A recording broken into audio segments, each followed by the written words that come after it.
الذین اصطفى فاعوذ باللہ من شرور انفسنا ومن سیئات اعمالنا من یهد اللہ فلا مضل له ومن یضلل فلا هادی له واشهد ان لا الہ الا اللہ وحدہ لا شریک له واشهد ان محمدا عبدہ ورسولہ اما بعد فإن خیر الحدیث کتاب اللہ وخیر الہدی ہدی محمد صلی اللہ علیہ وسلم وشر الامور محدثاتها وكل محدثة بدعة وكل بدعة ضلالة وكل ضلالة في النار. اعوذ باللہ السمیع العلیم من الشیطان الرجیم من حمزہ ونفخہ ونفثہ. بسم اللہ الرحمن الرحیم. اللہم صلی علی محمد وعلی آل محمد کما صلیت علی ابراہیم وعلی آل ابراہیم انک حمید مجید. اللہم بارک علی محمد وعلی آل محمد کما بارکت علی ابراہیم وعلی آل ابراہیم انک حمید مجید. رب اشرح لی صدری ویسر لی امری واحلل عقدۃ من لسانی یفقہوا قولی. رب زدنی علما.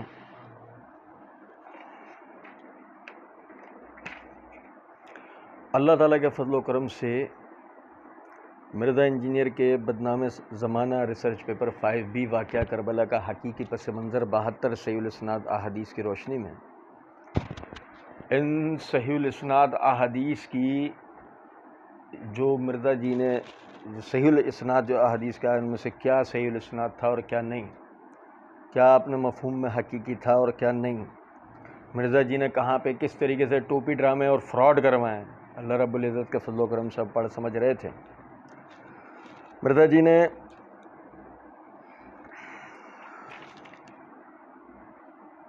صفحہ نمبر 31 کے اوپر عنوان قائم کیا، قسطنطنیہ والی بشارت یزید بن معاویہ پر چسپاں کرنا علمی غلطی ہے.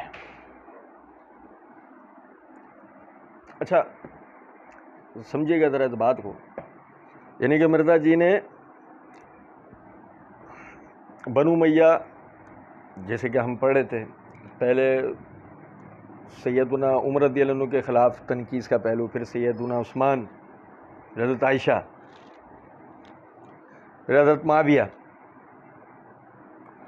رضی اللہ تعالیٰ عنہ کے بعد دیگر وہ حضرات بنو امیہ میں سے مثال کے طور پر مروان وغیرہ یا دیگر یہ لوگ، مرزا جی ان پہ اعتراض کرتے کہتے اب آخر میں یزید کی طرف آئیں.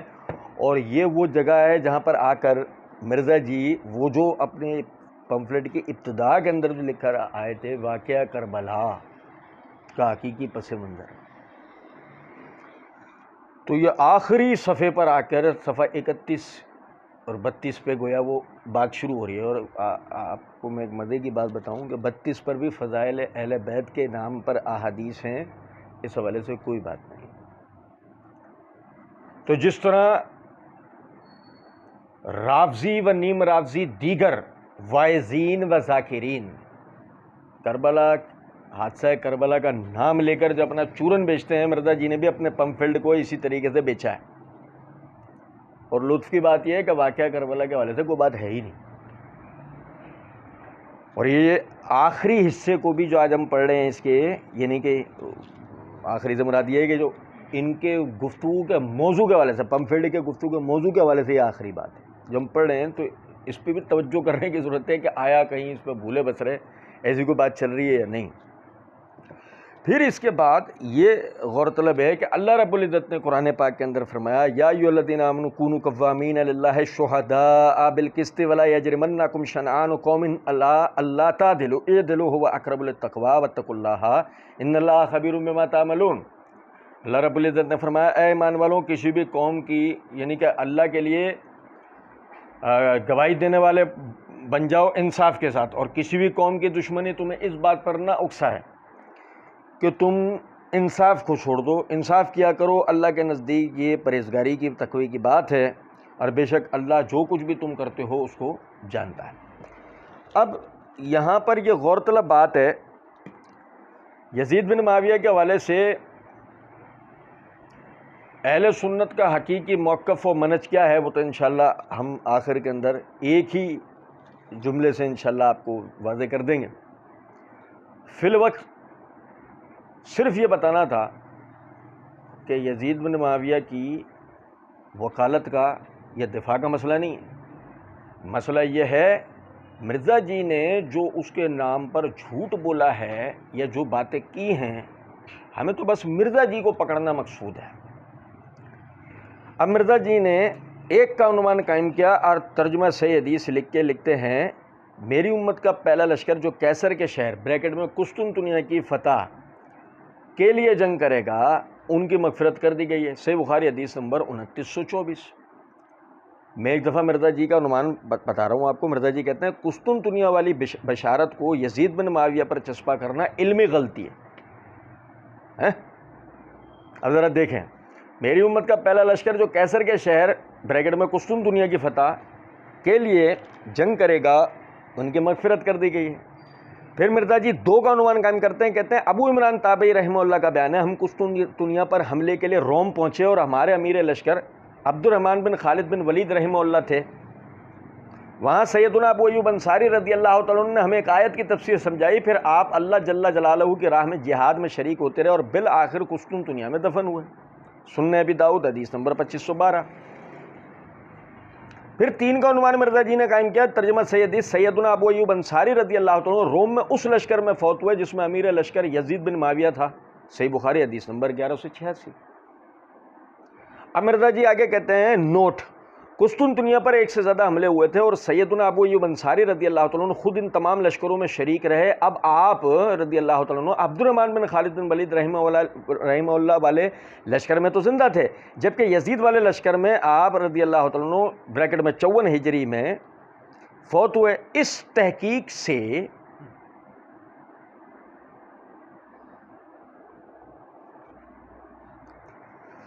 کہتے ہیں اس تحقیق سے بالکل آسان سا نتیجہ نکلتا ہے، یزید والا لشکر قطعاً پہلا لشکر نہیں تھا، بلکہ وہ تو آخری لشکر تھا۔ اب سنیں ذرا بات، میں آپ کو بتاؤں۔ مرزا جی مسئلہ نمبر 157 پارٹ 2 میں کہتے ہیں اس طریقے سے اگر جھوٹی سٹوری بنانی ہو تو میں بڑی فٹ قسم کی سٹوری بنا کے نا ایک فلم بنا سکتا ہوں۔ واہ! تو آپ نے دیکھا اس تحقیق سے بالکل آسان سا نتیجہ جو نکالا ہے مرزا جی نے، اس تحقیق سے یزید پہلا لشکر، یعنی یزید والا لشکر قطعاً پہلا لشکر نہیں تھا، بلکہ وہ تو آخری لشکر تھا۔ اچھا دیکھ، پہلے تو ہم سامنے بیٹھے ہوتے نا، مرزا جی سے کہتے ہیں اچھا مرزا جی پہلا والا لشکر کون سا تھا؟ وہ بتایا؟ چلو وہ تو بتاؤ نا، کہ جس کو جنت کی اشارت ملی وہ بتاؤ۔ نہیں، مرزا جی نے وہی کیا کہ وہ شک پیدا کر کے بات کو چھوڑ کے آگے نکل گیا۔ اچھا غور طلب نکتہ ہے، دیکھیں مرزا جی نے حوالہ دیا حدیث نمبر 2924 کا۔ اچھا جی، یہ میرے ہاتھ میں صحیح بخاری ہے، اس کی جلد نمبر 4 کا صفحہ نمبر 236 ہے، کتاب الجہاد ہے، باب ما قیل فی قتال الروم، اور اس کے تحت حدیث نمبر 2924 جو مرزا جی نے ذکر کی۔ اچھا دیکھیں سمجھیں، مرزا جی نے ایک جملہ نقل کیا، میری امت کا پہلا لشکر جو کیسر کے شہر کے لیے جنگ کرے گا، بریکٹ میں مرزا جی نے لکھا قسطنطنیہ کی فتح۔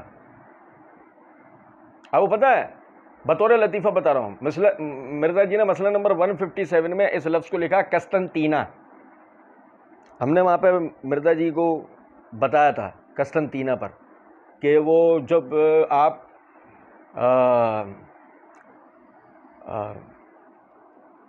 امام کعبہ سے مناظرہ کریں گے اور قسطنطینہ پڑھ دیں گے تو وہ غریب تو پہلے آپ سے یہی پوچھ لے گا یہ کیا چیز ہے، نہیں سمجھے کچھ بات کو۔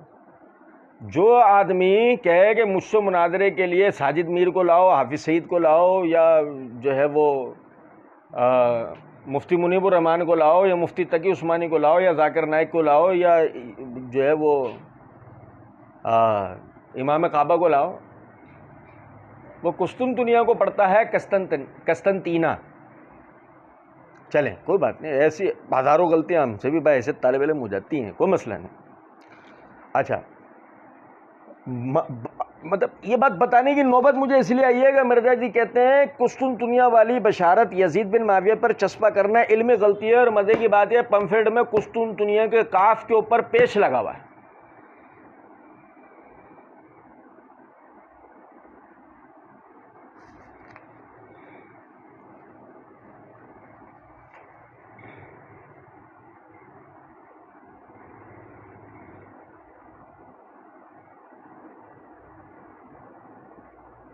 اور جو اگر یہ رسالہ مرزا جی نے ہی لکھا تھا تو یہ پیش مرزا جی نے لگا ہوگا. تو مرزا جی نے 3 سال بعد جب 157 ریکارڈ کروایا تو اس میں قسطنطینیہ کیوں پڑا؟ اور یہ کچھ سمجھ میں کیا بتانا چاہ رہا ہوں کہ یہ پمفلٹ مرزا کا لکھا ہوا نہیں ہے. اور جو ہم کہتے ہیں نا کہ ڈکٹیشن مرزا کو دیتا ہی کوئی اور ہے، وجہ یہی ہے. چلیں، میری امت کا پہلا لشکر جو کیسر کے شہر کے لیے جنگ کرے گا ان کے لیے مغفرت کر دی گئی. حوالہ حدیث نمبر 2924 کا. یہ 2924 میں آپ کو پڑھ کے بتا رہا ہوں. عبادہ بن صامت یعنی عمیر بن اسود انسی کہتے ہیں کہ وہ عبادہ بن صامت رضی اللہ عنہ کی خدمت میں حاضر ہوئے. آپ کا قیام ساحل ہند پر اپنے ہی ایک مکان میں تھا اور آپ کے ساتھ ام حرام رضی اللہ عنہا بھی تھیں.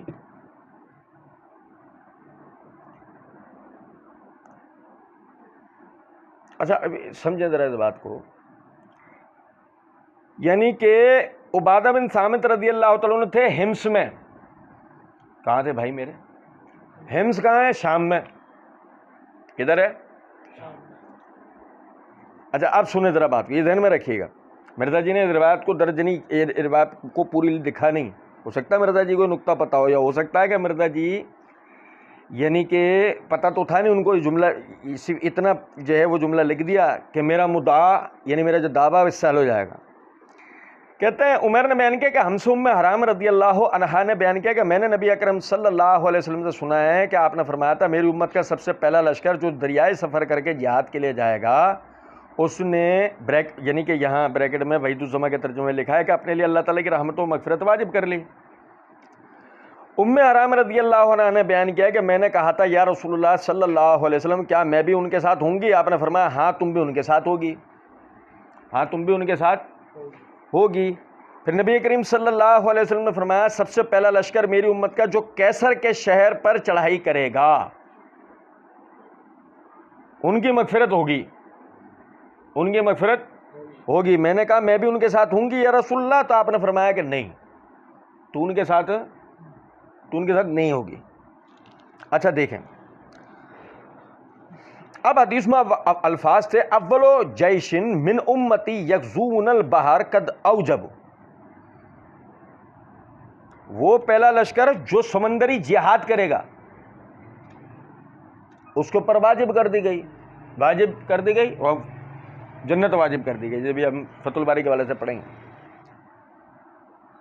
پھر رسول اللہ صلی اللہ علیہ وسلم کہہ رہے ہیں اول جیش من امتی یغزون مدینہ کیسر مغفور لہم، وہ پہلا لشکر، یار آپ سمجھ ہی نہیں رہے، عربی میں لفظ ہے اول جیش من امتی یغزون مدینہ کیسر مغفور لہم.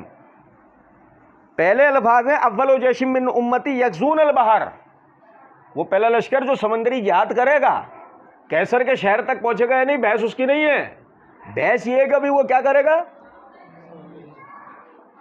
پھر دوسرے جملے میں آپ کہہ رہے ہیں اول جیش من امتی یغزون مدینہ کیسر مغفور لہم، اور وہ پہلا لشکر جو کیسر کے شہر پر چڑھائی کرے گا وہ مغفرت شدہ، یعنی اس کی مغفرت ہوگی. لفظ تو دو جگہ اول کے ہیں، اول و آخر کے تھوڑی ہیں. یہ ذہن میں رہے گا، ذہن میں رکھنا بھی کام آئے گا. سنو اچھا جی، اب دیکھیں غور طلب نقطہ ہے. مرزا جی چاہتے تو اس حدیث کو حدیث نمبر 2799 اور 2800 کے عنوان سے، جب یہ صحیح بخاری میں اسی نسخے میں اسی جلد میں اسی صفحے پر موجود تھی، تو مرزا جی اس کو وہاں سے بھی درج کر سکتے تھے، لیکن مرزا جی نے وہاں سے نہیں کیا. آپ ذرا غور سے سنیے گا. انس بن مالک رضی اللہ تعالیٰ عنہ فرماتے ہیں کہ ان سے ان کی خالہ ام حرام بنت ملحان رضی اللہ عنہا نے بیان کیا کہ ایک دن نبی کریم صلی اللہ علیہ وسلم میرے پاس سو گئے، پھر جب بیدار ہوئے تو مسکرا رہے تھے. میں نے عرض کیا کہ آپ کس بات پر ہنس رہے ہیں؟ تو فرمایا میری امت کے کچھ لوگ میرے سامنے پیش کیے گئے جو غزوہ کرنے کے لیے اس بہتے دریا پر سوار ہو کر جا رہے تھے جیسے بادشاہ تخت پر چڑھتے ہیں. میں نے عرض کیا پھر آپ میرے لیے بھی دعا کر دیجئے کہ اللہ تعالیٰ مجھے بھی انہی میں سے بنا دے. آپ نے ان کے لیے دعا فرمائی، پھر آپ دوبارہ سو گئے اور پہلی کی طرح اس مرتبہ بھی آپ نے کیا، یعنی اٹھے اور مسکرائے. ام حرام رضی اللہ عنہا نے پہلے ہی کی طرح اس مرتبہ بھی عرض کی کہ آپ نے پھر وہی جواب دیا. ام حرام رضی اللہ عنہا نے عرض کیا کہ آپ دعا کر دیں اللہ تعالیٰ مجھے بھی انہی میں سے بنا دے. حضرت صلی اللہ علیہ وسلم نے فرمایا تم سب سے پہلے لشکر کے ساتھ ہوگی. اب بھائی میرے انتا من الاولین، تو پہلوں میں سے. اب بھائی سمجھے ہو؟ اچھا پھر یعنی وہ انس بن مالک رضی اللہ عنہ کہتے ہیں کہ چنانچہ وہ اپنے شوہر عبادہ بن صامت رضی اللہ تعالیٰ عنہ کے ساتھ مسلمانوں کے سب سے پہلے بحری بیڑے میں شریک ہوئیں. معاویہ رضی اللہ عنہ کے زمانے میں غزوے سے لوٹتے ہوئے جب شام کے ساحل پر لشکر اترا تو ام حرام رضی اللہ عنہا کے قریب ایک سواری لائی گئی تاکہ اس پر سوار ہو جائیں، لیکن جانور نے انہیں گرا دیا اور اس میں ان کا انتقال ہو گیا. جو پہلا لشکر جس کے لیے جنت کے وجوب کے مرزا جی نے بھی ترجمہ کیا، یعنی کہ مرزا جی نے حدیث کے اندر تو مغفرت کا ترجمہ کیا، جبکہ اس کے لیے لفظ اوجبو ہے یعنی باقاعدہ جنت کی بشارت. وہ لشکر حدیث نمبر 2800 سے پتہ لگتا ہے. ابھی سنو، ما رکب المسلمون اول ما رکب المسلمون البحر مع معاویہ. وہ سب سے پہلا لشکر جس نے سمندری جہاد کیا وہ معاویہ کے ساتھ تھے. تب پہلے لشکر میں جو بشارت تھی وہ کس کے لیے تھی؟ بشمول معاویہ رضی اللہ تعالیٰ عنہ. چلو یزید پر تو فرض کریں فٹ کرنا علمی غلطی تھی، لیکن آپ نے بتا پہلے لشکر میں جن پر واجب کر دی گئی وہ کون کون ہے؟ اور بھائی میرے نہیں سمجھے کچھ بات کو؟ چلیں یہاں تک بات ہو گئی. اب مرزا جی نے آگے وہ جو علمی تحقیق بتائی نا ذرا وہ سنیے گا ذرا بات کو. اس علمی تحقیق سے بالکل آسان سا نتیجہ نکلتا ہے. اب وہ آسان سی تحقیق کو ذرا سنیے گا. کہتے ہیں 2 کے تحت ابو عمران تابعی رحمہ اللہ کا بیان ہے، ہم قسطنطنیہ پہ حملے کے لیے روم پہنچے اور ہمارے امیر لشکر عبد الرحمن بن خالد بن ولید رحمہ اللہ تھے. وہاں سیدنا ابو ایوب انصاری رضی اللہ عنہ نے ایک آیت کی تفسیر سمجھائی. پھر آپ اللہ جل جلالہ کی راہ میں جہاد میں شریک ہوتے رہے اور بالآخر قسطنطنیہ میں دفن ہوئے. سنن ابی داؤد حدیث نمبر 2512. اچھا جناب علی سمجھے گا ذرا بات کو. یہ میرا آتم سنن ابی داؤد ہے، اس کی جلد نمبر 2 کا صفحہ نمبر 335 336 ہے. ہمارے نسخے کے مطابق حدیث نمبر 640 ہے. کتاب الجہاد ہے. امام ابو داؤد اس کو اس باب کے تحت لائیں، باب فی قولہ عز وجل ولا تلقوا بایدیکم الی التہلکہ. اسلم ابو عمران سے روایت ہے کہ ہم لوگ غزونا من المدینۃ نرید القسطنطنیہ. اب بھائی میرے پیارے ہم مدینے سے نکلے قسطنطنیہ کے ارادے سے. اب بھائی نہیں سمجھے ہو کچھ بات کو یار. جو پہلے لشکر نے حملہ کیا تھا اس میں رہنے والے لوگ ہمس کے تھے. پڑھا نا ہم نے صحیح بخاری کی روایت میں. اس میں زیادہ تر کون لوگ ہیں؟ جو شامی ہیں. پھر لشکر نکلتا ہے کہاں سے؟ یعنی ایک اور گروہ نکل رہا ہے کہاں سے؟ اسلم ابو عمران سے روایت ہے ہم لوگ مدینہ منورہ سے جہاد کے لیے نکلے، نہ کہ شام سے. اور سنیں ذرا بات کو. مرزا جی کہتے ہیں ابو عمران تابعی رحمہ اللہ کا بیان ہے ہم قسطنطنیہ پہ حملے کے لیے روم پہنچے. مرزا جی مدینے کا لفظ کھا گئے. اب بھائی نہیں سمجھے کچھ بات، حدیث میں تھا، ترجمے میں تھا، سب چیز تھی. مرزا جی کھا گئے، کر دی تحریف ہے نہیں.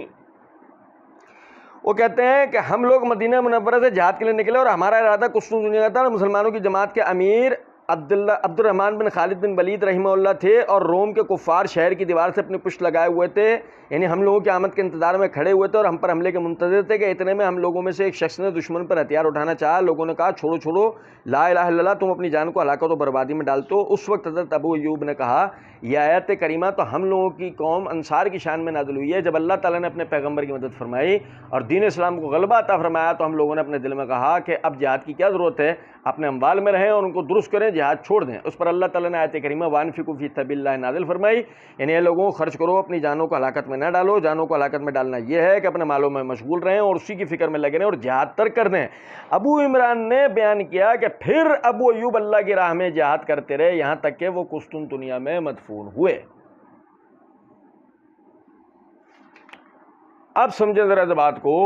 جزوی ٹکڑیاں، جزوی گروہ، جزوی لشکر جو مختلف علاقوں سے نکلے اور ان کا مین ایک کمانڈر بنا. مین کمانڈر ان جزوی کمانڈروں کے اوپر جو مین کمانڈر تھا وہ کون تھا؟ ابھی وہ باقی ہے. مین کمانڈر وہ کون تھا؟ وہ ابھی باقی ہے. جزوی طور پر مدینہ منورہ سے نکلنے والا لشکر جو جا کے بڑے لشکر کے ساتھ شامل ہوگا, اس کے امیر کون تھے؟ عبد الرحمن بن خالد بن ولید. مرزا جی نے اسے کیا بنا دیا؟ مدینہ نکال کے. اچھا, اب کوئی کہے نہیں جی یہ بات اس طرح نہیں, کیونکہ وہ کہتے ہیں مسلمانوں کی جماعت کا امیر. بھائی سنو ذرا, وَعَلَى الْجَمَاعَةِ کا لفظ ہے, وَعَلَى الْجَمَاعَةِ عبد الرحمن بن, عربی برات پڑھ کے بتاتا ہوں. وہ کہتے ہیں کہ غزونا من المدینۃ نرید القسطنطنیہ وعلی الجماعۃ عبد الرحمن بن خالد بن ولید. ہم لوگ نکلے مدینے سے قسطنطنیہ کے ارادے سے, اور جماعت کے اوپر عبد الرحمن بن خالد بن ولید تھے. یہ ہے عبارت.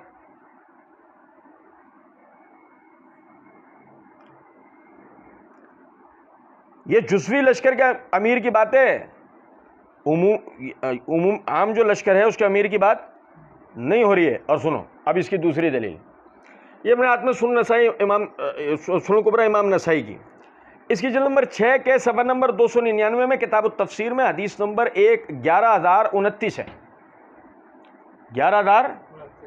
اور سنو بھائی, وہی اسلم ابو عمران بیان کرتے ہیں, کنہ بالقسطنطنیہ, ہم قسطنطنیہ میں تھے, وعلی اہل مصر عقبہ بن عامر, مصر والے لشکروں کے امیر عقبہ بن عامر تھے, وعلی اہل شام فضالہ بن عبید, اور اہل شام کے جزوی لشکر کے امیر کون تھے؟ فضالہ بن عبید. تو یہ عمومی لشکر کے امیر کی بات نہیں ہو رہی, جزوی لشکروں کے امیر کی بات ہو رہی ہے. ورنہ مسئلہ صرف عبد الرحمن بن خالد بن ولید کا نہیں ہے, پھر فضالہ بن عبید کا بھی مسئلہ ہے, پھر وہ اہل مصر کے عقبہ بن عامر ان کا بھی مسئلہ ہے. بتاؤ تینوں میں سے کون امیر تھا؟ یہ تین امیر تھے. کچھ سمجھ میں آ رہی ہے بات یا نہیں؟ بات یہ نا کہ مرزا جی نے مدینے کا لفظ ہی اڑا دیا نا, کہ جس سے بات سمجھ میں آتی. ٹھیک, اب آگے دیکھیں مرزا جی کیا کہتے ہیں. مرزا جی کہتے ہیں کہ ترجمہ سے حدیث, سیدنا ابو ایوب انصاری رضی اللہ عنہ روم میں اس لشکر میں فوت ہوئے جس میں امیر لشکر یزید بن معاویہ تھا. اب مرزا جی نے اس کے لیے حوالہ دیا صحیح بخاری حدیث نمبر 1186 کا, جو کہ یہ صحیح بخاری میرے ہاتھ میں جلد نمبر 2 کے صفحہ نمبر 231 پہ کتاب التہجد میں باب الصلاۃ النوافل جماعتاً, اس کے تحت حدیث نمبر 1186 ہے. اب اس میں باقاعدہ یہ الفاظ ہیں, قال محمود بن ربیع فحدثتها قوما فیہم ابو ایوب انصاری صاحب رسول اللہ صلی اللہ علیہ وسلم. ہمیں قوم نے حدیث بیان کی کہ جس میں ابو ایوب انصاری رسول اللہ صلی اللہ علیہ وسلم کے صحابی میں موجود ہے, فی غزوۃ التی توفیہا فیہا, کہ ابو ایوب انصاری صاحب رسول اس لشکر میں کہ جس میں ان کا وفات ہوا, وہ یزید بن معاویہ علیہم بارض الروم, اور اس وقت رومی اس لشکر کے سردار وہ کون تھے؟ یزید بن معاویہ. اب دیکھیں یہ غور طلب نکتہ ہے کہ ان سارے جزوی لشکروں کا جو امیر عمومی طور پر مقرر کیا, جو ان کا سب کا کمانڈر تھا, وہ تھا یزید بن معاویہ. نہیں سمجھے؟ اب آگے مرزا جی یہ کہتے ہیں قسطنطنیہ پر 1 سے زیادہ حملے ہوئے تھے. بھائی سنیں اور بھائی میرے اور سنیں, قسطنطنیہ پر 1 سے زیادہ حملے ہوئے تھے. مرزا جی ہمارے سامنے بیٹھے ہوئے ہوتے تو ہم مرزا جی کو کہتے ہیں اچھا قسطنطنیہ پر 1 سے زیادہ حملے ہوئے تھے؟ ہاں.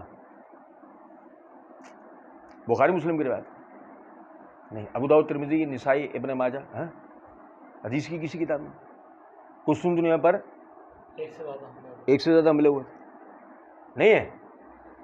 کہاں ہے؟ تاریخ میں. کدھر ہے؟ تاریخ میں. وہ روایتیں پڑھ کے سناؤ, سند بتاؤ. وہ روایتیں ہمیں سند پڑھ کے سناؤ کہ قسطنطنیہ پر 1 سے زیادہ حملے ہوئے تھے.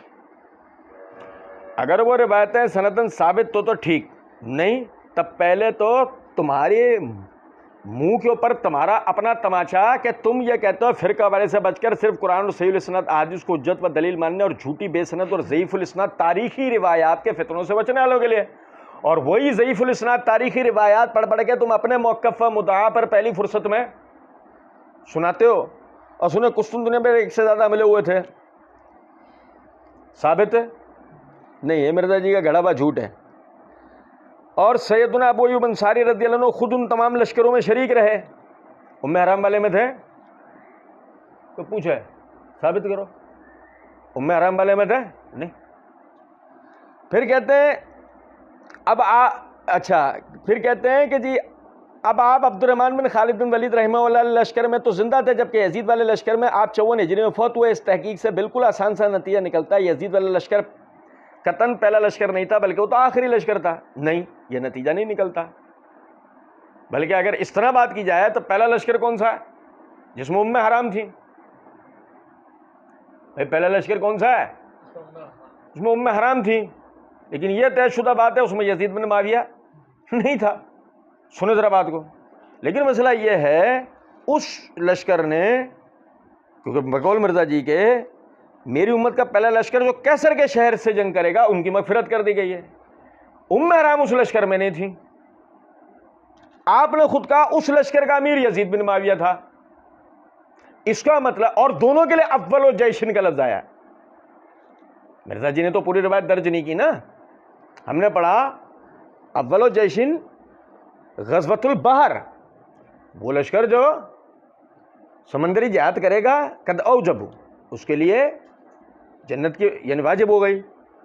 اول و جیشن من امتی غزونا من مدینہ تو کیسر، وہ میری امت کا پہلا لشکر جو مدینہ یعنی کیسر سے لڑائی کرے گا، اس پہ چڑھائی کرے گا. وجبت علیہم مغفرت علیہم، ان کی مغفرت کر دی گئی ہے. اول کا لفظ دونوں کے لیے، تو وہ اول والا اس میں ام حرام تو تھی نہیں، اور یہ اول والا جس کا امیر یزید بن معاویہ تھا اسی میں سمجھو کچھ بات کہہ رہی. اس کا مطلب یہ ہوا کہ یزید والا لشکر جو مرزا جی نے کہا پہلا لشکر قطن نہیں تھا، ہاں وہ پہلا ہی لشکر تھا وہ جس نے قسطنطنیہ پہ حملہ کیا. کچھ سمجھے ہیں بات کو یا نہیں؟ آپ اس کے جزوی امیر دکھا کے ہمیں بہت سارے حملے بتا تو رہے ہو، مگر وہ بہت سارے حملے بخاری مسلم یا حدیث کی کتابوں میں ثابت شدہ نہیں ہے. وہی اس کا تو ثبوت چاہیے ہمیں. اور اب آگے دیکھیں، یہ منہاج السنہ ہے. منہاج السنہ کے صفحہ نمبر 425 کے اوپر ابن تیمیہ رحمۃ اللہ علیہ فرماتے ہیں یہ ایک تاریخی حقیقت ہے کہ پہلا لشکر جو قسطنطنیہ پر حملہ آور ہوا وہ یزید کا تھا، وہ اور اس کا امیر یزید بن معاویہ ہی تھا. اور حدیث صحیح میں وارد ہے کہ اول لشکر جو قسطنطنیہ پر حملہ آور ہوگا وہ مغفور ہوگا.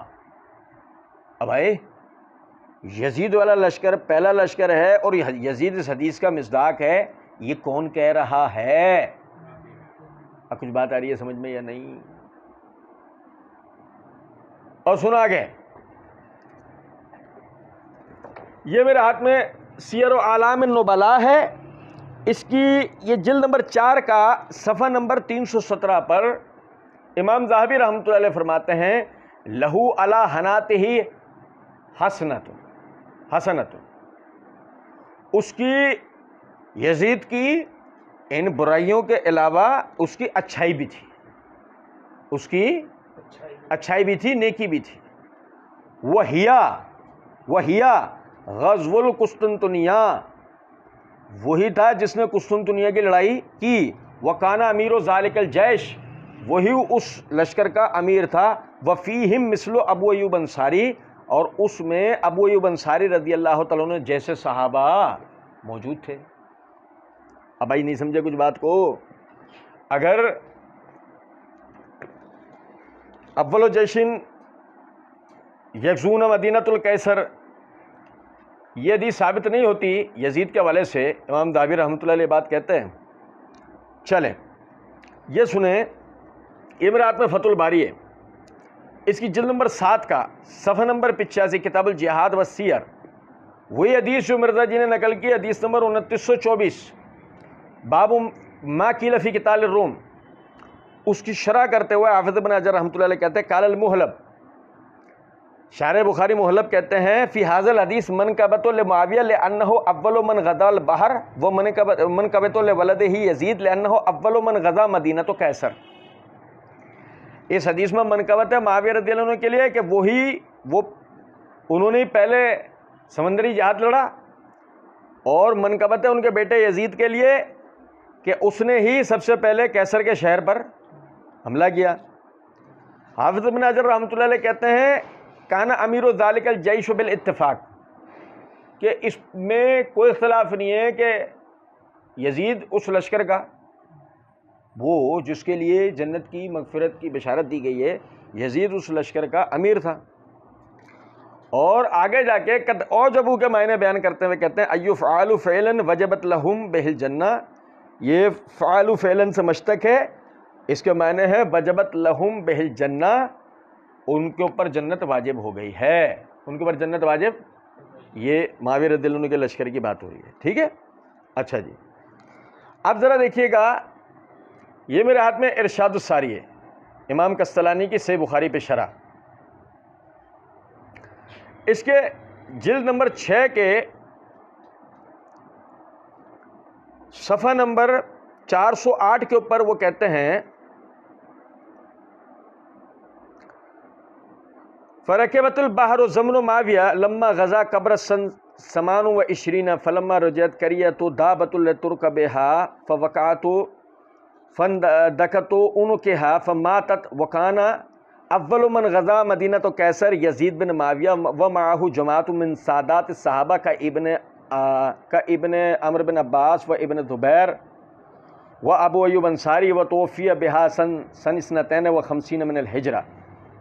اچھا، وہ کہتے ہیں کہ سب سے پہلا لشکر جس نے مدینہ کیسر سے جنگ کی وہ یزید بن معاویہ اس کے اندر تھا، اور اس کے ساتھ یعنی سادات صحابہ کی جماعت تھی، مثلا ابن عمرو، ابن عباس، ابن زبیر، ابو ایوب انصاری، اور وہیں پر ابو ایوب انصاری رضی اللہ تعالیٰ عنہ کا یعنی انتقال ہوا 52 ہجری کے اندر، یعنی 52 ہجری میں آپ کا انتقال ہوا۔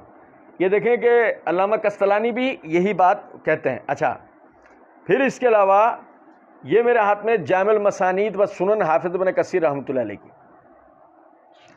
اس کے جلد نمبر 6 کے صفحہ نمبر 424 کے اوپر ابو ایوب انصاری رضی اللہ تعالیٰ عنہ کے حالات لکھتے ہوئے کہتے ہیں وہ کانت وفات ہی وہو محاصر القسطنطنیہ مع یزید بن معاویہ وہو اول جیش غزاها وهم مبشرون بالجنت والمغفرت وامروا بدفنه الى جانب سور وان يكفوه اسره وذلك سن 52 اچھا، وہ کہتے ہیں کہ اور ابو ایوب انصاری رضی اللہ عنہ کی وفات ہوئی جبکہ وہ قسطنطنیہ کا محاصرہ کیے ہوئے تھے، اور ان کے ساتھ یزید بن معاویہ تھا، اور یہی وہ لشکر ہے کہ جس نے یعنی کہ قسطنطنیہ سے جنگ لڑی، اور انہی کے اندر، اور وہی لوگ تھے مبشرون بالجنت والمغفرت، جنہوں نے جنت اور مغفرت کی بشارت پائی، وامروا بدفن الی جانب، اچھا انہوں نے جو ہے وہ یزید کو اس بات کی جو ہے وہ یعنی کہ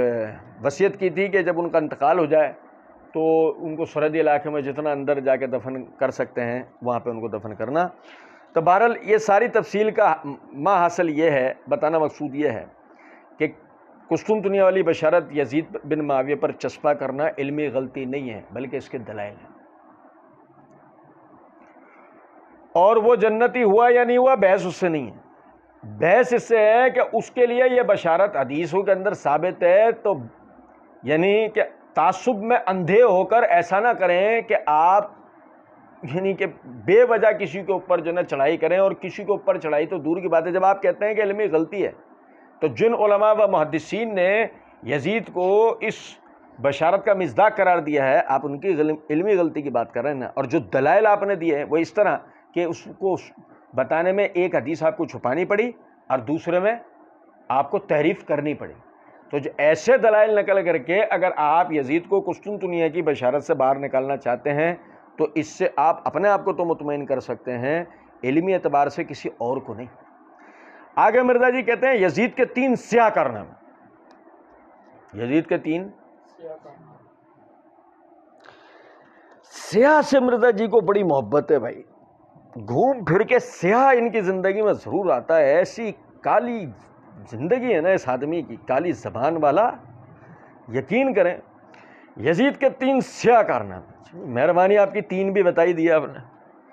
کہتے ہیں ایک جلیل القدر صحابی عبداللہ بن زبیر رضی اللہ عنہ کے خلاف مکہ مکرمہ پر حملہ کر کے بیت اللہ کے غلاف کو آگ لگا کر شہید کر دیا، صحیح مسلم حدیث نمبر 3224۔ اچھا جی، اب ذرا دیکھیے گا،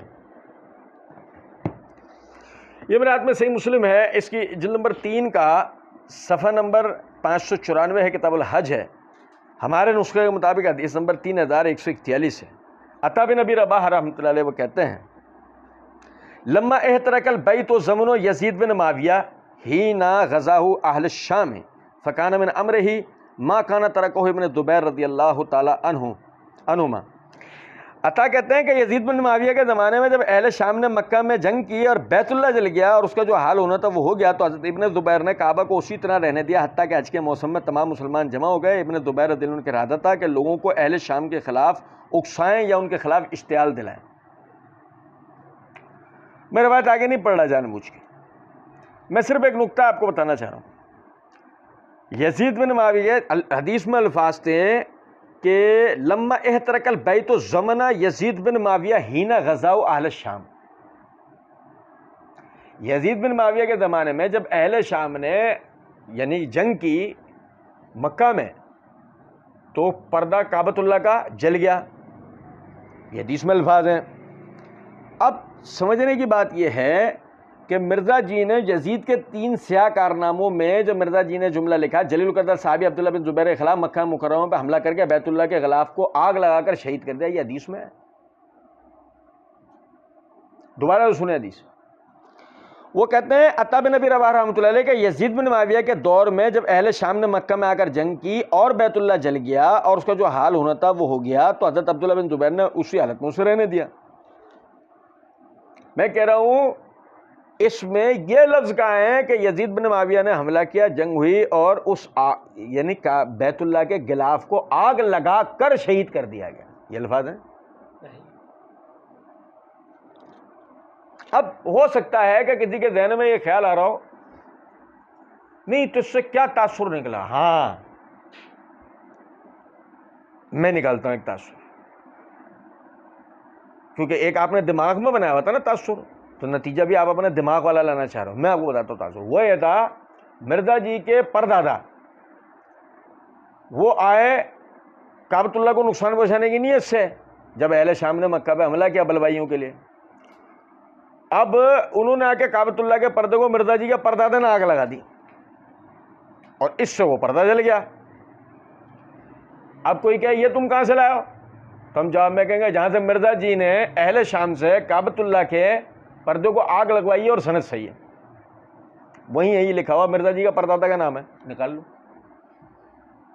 سند صحیح ہو، اہل شام آگ لگا رہے ہوں تو وہ اہل شام آگ نہیں لگا رہے ہوں گے، وہ مرزا جی کے خاندان والے لگا رہے ہوں گے، سند صحیح ہونی چاہیے، شرط ہی ہے۔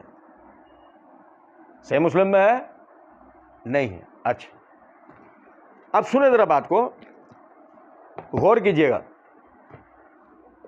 یہ میرے ہاتھ میں تاریخ طبری ہے، اس کی جلد نمبر 4 کا صفحہ نمبر 323 اور 324 کے اوپر وہ لکھتے ہیں کہ خانہ کعبہ کے جلنے کا واقعہ یزید کے مرنے سے 29 دن پیشتر ہوا، ٹھیک ہے، لوگ چاروں اطراف میں آگ سلگایا کرتے تھے، لوگ کعبۃ اللہ کے چاروں اطراف میں آگ سلگایا کرتے تھے، ہوا چلی ایک چنگاری اڑ کر غلاف کعبہ پر جا پڑی، غلاف جلا، چوبینہ بھی جل گیا۔ ہفتہ ربیع الاول کی 3 تاریخ کو یہ واقعہ گزرا۔ عروہ بن عزنیہ اپنی ماں کے ساتھ اس دن مکہ میں آئے تھے، انہوں نے کعبہ کو بے لباس اور رکن حتیم کو جھلسا ہوا اور 3 جگہ سے تڑکا ہوا دیکھا، تو لوگوں سے پوچھا کہ یہ کیا مصیبت کعبے پر آ پڑی، تو انہوں نے ابن زبیر رضی اللہ عنہ کے اصحاب میں سے ایک شخص کی طرف اشارہ کر کے کہا، لوگوں نے عبداللہ بن زبیر رضی اللہ عنہ کے ساتھیوں کے میں سے ایک شخص کی طرف اشارہ کر کے کہا، اس شخص کے سبب یہ حادثہ پیش آیا ہے، اس نے برچھی کی نوک سے ایک انگارے کو اٹھایا، ہوا اسے یعنی ہوا نے اس کو بھڑکا کے اڑا دیا، غلاف کعبہ میں رکن یمانی اور اسود کے درمیان آگ لگ گئی۔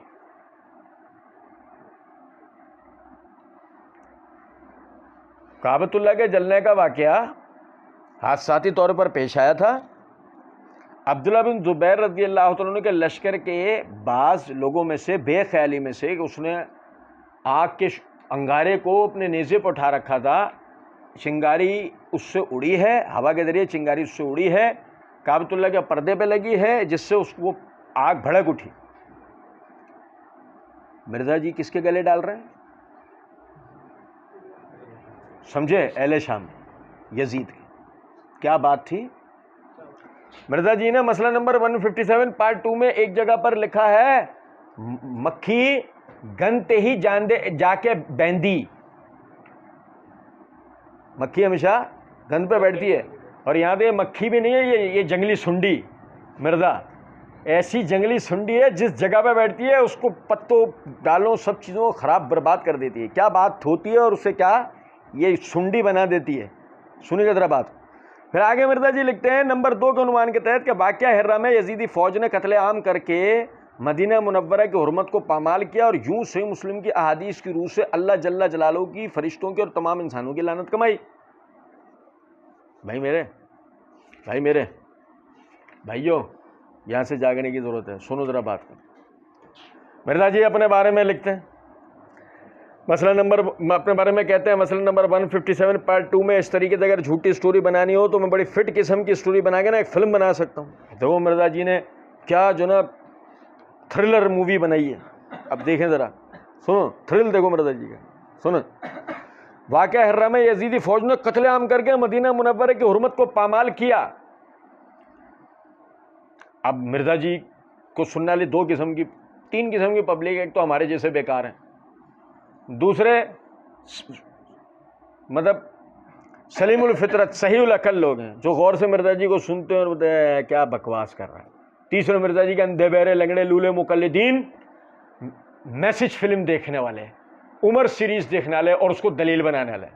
اور سنو ذرا بات کو سنو، اور سننا بھائی، امیجن کرنا شروع کریں جیسے وہ امیجنری دنیا بنائی ہے نا مرزا جی نے اپنے اندھے بہرے لنگڑے لولے مقلدین کے لے کے، جو بنو امیہ ظلم کر رہے ہیں بنو ہاشم پر، اہل بیت پر۔ سنو ذرا بات، سنو۔ واقعہ ہرہ میں یزیدی فوج نے قتل عام کر کے مدینہ منورہ کی حرمت کو پامال کیا۔ اب امیجن کرنا شروع کریں، مدینہ منورہ پر ایک فوج چڑھائی ہے، قتل عام کر رہی ہے، حرمت کو پامال کر رہی ہے۔ بھائی پانی پی لیں، نہیں سمجھے کچھ بات کو؟ مدینہ منورہ میں امیجن کریں ذرا ایک منٹ کے لیے، فوج چڑھائی ہے، مدینہ منورہ قتل عام کر رہی ہے اور اس کی حرمت کو پامال کر رہی ہے۔ مرزا جی ہمارے سامنے بیٹھے ہوتے تو مرزا جی کہتے ہیں ادھر کرا، بڑا خطرناک منظر ویسے امیجن ہو رہا ہے، ایسی پوچھ رہے ہیں آپ سے، روم سے زیادہ خطرناک تھی، یرموک سے زیادہ، حنین سے زیادہ۔ صحابہ کرام رضوان اللہ علیہم اجمعین نے جتنی جنگیں لڑی تھی اب تک ان سب سے زیادہ خطرناک تھی کیا؟ نہیں کہاں ہیں سب حضرات، کدھر ہیں؟ مدینہ میں قتل عام ہو رہا ہے، اس کی حرمت پامال کی جا رہی ہے، صحابہ کرام کدھر گئے ہیں؟ مطلب کچھ بھی تم کچھ بھی کہہ دو گے مان لیں گے؟ بولے یار، اپنے والوں کو تو تم نے وہ تو سب ہو گئے ہپنوٹائزڈ، ہم ہوں گے نہیں انشاءاللہ۔ سنو ذرا بات کو، ہم تو پوچھ رہے ہیں ہمیں بتا دو قتل عام ہو رہا ہے، مدینے کی حرمت پامال ہو رہی ہے، واقعہ ہو رہا ہے کب؟ اب 61 ہجری میں، تم ہی پیچھے بتا کے آؤ آخری صحابی کا انتقال 100 ہجری کے بعد ہوا ہے، ابھی تو 40 سال باقی ہیں، ابھی تو صحابہ زندہ ہیں، حیات ہیں،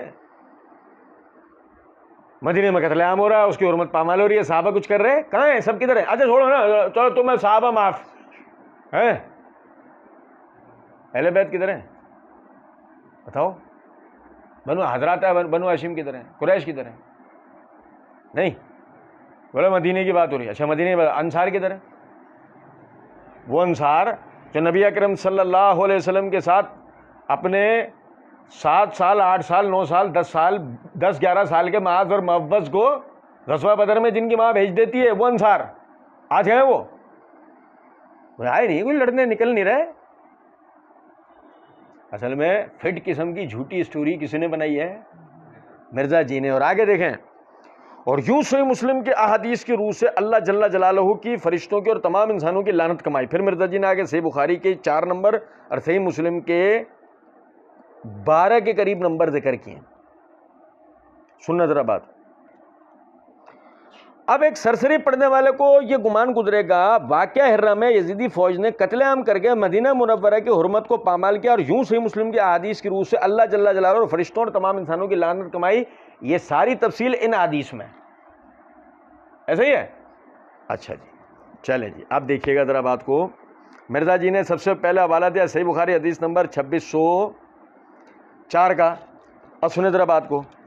اب بھائی جان یہ میرے ہاتھ میں صحیح بخاری ہے, اس کی جلد نمبر 3 کا صفحہ نمبر 597, کتاب الہبہ و فضلہا, باب الہبۃ المقبوضۃ و غیر المقبوضۃ والمقسومۃ و غیر المقسومۃ. اس کے تحت حدیث نمبر 2604 جو مرزا جی نے بیان کی. جابر بن عبداللہ رضی اللہ تعالیٰ عنہ فرماتے ہیں کہ نبی اکرم صلی اللہ علیہ وسلم کو سفر میں ایک اونٹ بیچا تھا. جب ہم مدینہ پہنچے تو آپ نے فرمایا مسجد میں جا کر 2 رکعت نماز پڑھ. مسجد میں جا کر 2 رکعت. پھر آپ نے وزن کیا.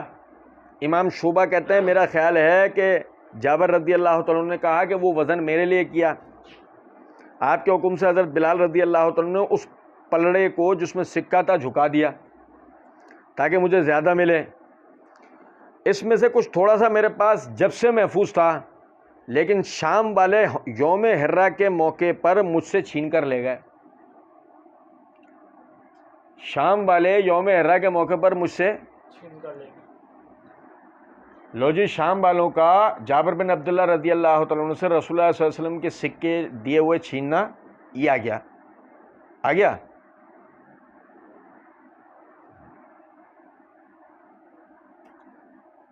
قتل عام ہو رہا ہے. وہ حرمت کی پامالی, وہ جو مرزا جی نے تاثر دیا تھا, کہیں نظر آیا نہیں. اب آپ کہیں گے یہ ان سے مال ان کا چھین لیا, یہ کیا ہے؟ وہ ابھی ہم دیکھ رہے ہیں. تو مرزا جی نے کہانی جس طرح شروع کی تھی وہی تھی اس حدیث میں نہیں نا, وہ بتانا مقصود ہے. سنیں گے ذرا بات کو. پھر مرزا جی نے حدیث نمبر 2959 کا حوالہ دیا, 2959 کا حوالہ دیا. یہ میرے ہاتھ میں صحیح بخاری ہے, جلد نمبر 4 ہے, صفحہ نمبر 260-261 ہے, کتاب الجہاد ہے. امام بخاری رحمۃ اللہ علیہ باب البیعۃ فی الحرب اللہ یفر وقال بعضهم علی الموت, اس کے تحت حدیث نمبر 2959. یہ جو مرزا جی نے نمبر درج کیا وہ لے کے آئے کہ عبداللہ بن زید رضی اللہ تعالیٰ عنہ نے بیان کیا کہ ہرہ کے دنوں میں, جو بات کو ذرا, لما کانا دمن الحرہ تھی, ہرہ کے دنوں میں, ہرہ کے زمانے میں, آتا ہو آتن فقال لہو, آنے والے ایک نے آ کے کہا ان ابن حنظلہ یبایع الناس علی الموت, کہ عبداللہ بن حنظلہ لوگوں سے موت پر بیعت لے رہے ہیں. عبداللہ بن حنظلہ لوگوں سے موت پر بیعت لے رہے ہیں. فقال لا ابایع علی ھذا احدا بعد رسول اللہ صلی اللہ علیہ وسلم, میں نے نبی صلی اللہ علیہ وسلم کے بعد کسی سے بھی موت پر بیعت نہیں کروں گا.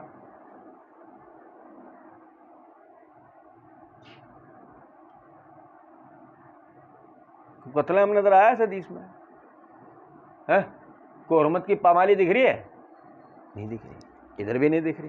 اچھا, پھر مرزا جی نے آگے حدیث نمبر 4024 کا حوالہ دیا. یہ دیکھیے گا, یہ میرے ہاتھ میں صحیح بخاری ہے, اس کی جلد نمبر 5 کا صفحہ نمبر 325 ہے, کتاب المغازی ہے. امام بخاری رحمۃ اللہ علیہ اس باب کے تحت اس کو لے کر آئے ہیں کہ باب شہود الملائکۃ بدرن, اس کے تحت یہ حدیث نمبر جو مرزا جی نے ذکر کیا 4024. سعید بن المسیب رحمۃ اللہ علیہ نے بیان کیا کہ پہلا فساد جب برپا ہوا, یعنی عثمان رضی اللہ عنہ کی شہادت کا, تو اس نے اصحاب بدر میں سے کسی کو باقی نہیں چھوڑا. اب بھائی توجہ سنیں, توجہ سے. پھر جب دوسرا فساد برپا ہوا یعنی ہرہ کا, تو اس نے اصحاب حدیبیہ میں سے کسی کو باقی نہیں چھوڑا. پھر تیسرا فساد برپا ہوا تو اس وقت تک نہیں کیا جب تک لوگوں میں کچھ بھی خوبی یا عقل باقی تھی. اب مرزا جی فلم تبقی من اصحاب بدر احدن فلم تبقی من اصحاب الحدیبیہ احدن, دونوں جملوں کے مرزا جی نے معنی کیا کہے, یعنی کیا سمجھے ہیں معنی کہ اصحاب بدر میں سے کوئی باقی نہیں رہا, اصحاب حدیبیہ میں سے کوئی باقی نہیں رہا. مرزا جی نے اس کے معنی کیا سمجھے ہیں کہ سارے کو خدا نہ خواستہ قتل ہو گئے, یہ تاثر دے رہے مرزا جی. تب مرزا جی سے کہیں گے ادھر ہماری طرف بھی دیکھو جانے من, ہم جیسا کوئی ملے گا نہیں تمہیں. سنو, عثمان رضی اللہ عنہ کی شہادت کے بعد اصحاب بدر میں سے کوئی باقی نہ تھا. سننا ذرا بات. تو علی کون تھے؟ علی اصحاب بدر میں سے نہیں تھے. اور سنو ذرا بات کو, کہ یہ ہررا کے بعد اصحاب حدیبیہ میں سے کوئی باقی نہیں تھا. اصحاب حدیبیہ میں سے تو معاویہ ہی اس سے پہلے تھے. اصحاب حدیبیہ میں سے تو معاویہ ہی اس سے پہلے تھے, اس واقعے سے ختم. اصل تو بات یہ ہے کہ اس باقی رہنے کا مطلب جو تم نے نکالا ہے وہ نکل پائے گا؟ وہ نکل نہیں پائے گا. اچھا چلو پھر بھی ہم نکال لیتے ہیں, جو تم نے معنی نکالے ہم وہی نکال لیتے ہیں. ٹھیک. سوال یہ پیدا ہوتا ہے, زیادہ نہیں 10 صحابہ کرام کے نام گنواؤ جو ہررا میں شہید ہوئے اصحاب حدیبیہ میں سے. 10 کے نام گنواؤ. نہیں سمجھے؟ میرے بھائی سعید بن المسیب رحمۃ اللہ علیہ قول کو تم نے حدیث نمبر بنا کے بتا دیا نا, ہم نے بھی مان لیا, ہم تو تم سے اس پہ بھی راضی. کیا نا جانے من ہم جیسا تم کو ملے گا؟ سوال ہی نہیں پیدا. ہم تو کہہ رہے ہیں 10 نام اصحاب حدیبیہ میں سے گنوا دو جو ہررا میں حادثہ ہررا میں شہید ہوئے. چلو اچھا جی. اس کے بعد مرزا جی نے حوالہ دیا حدیث نمبر 4906 کا, یہ میرے ہاتھ میں صحیح بخاری ہے, اس کی جلد نمبر 6 کا صفحہ نمبر 381 کتاب التفسیر ہے, اور حدیث نمبر 4906 جو مرزا جی نے ذکر کی کہ انس بن مالک رضی اللہ تعالیٰ عنہ نے بیان نقل کیا, واقعہ ہررا میں جو لوگ شہید کر دیے گئے تھے ان پر مجھے بڑا رنج ہوا. زید بن ارقم رضی اللہ عنہ کو میرے غم کی اطلاع پہنچی تو انہوں نے مجھے لکھا کہ انہوں نے رسول اللہ صلی اللہ علیہ وسلم نے سنا ہے کہ آپ صلی اللہ علیہ وسلم فرما رہے تھے, اے اللہ انصار کی مغفرت فرما, ان کے بیٹوں کی مغفرت فرما. عبداللہ بن فضل کو اس میں شک تھا کہ آپ نے انصار کے بیٹوں کا بھی ذکر کیا تھا یا نہیں. تو انس رضی اللہ تعالیٰ عنہ ان کی مجلس میں حاضرین میں سے کسی نے سوال کیا تو انہوں نے کہا زید بن ارقم رضی اللہ عنہ ہی وہ ہیں جن کے سننے کی اللہ تعالیٰ نے تصدیق کی تھی. اب ذرا سمجھے گا اس بات کو.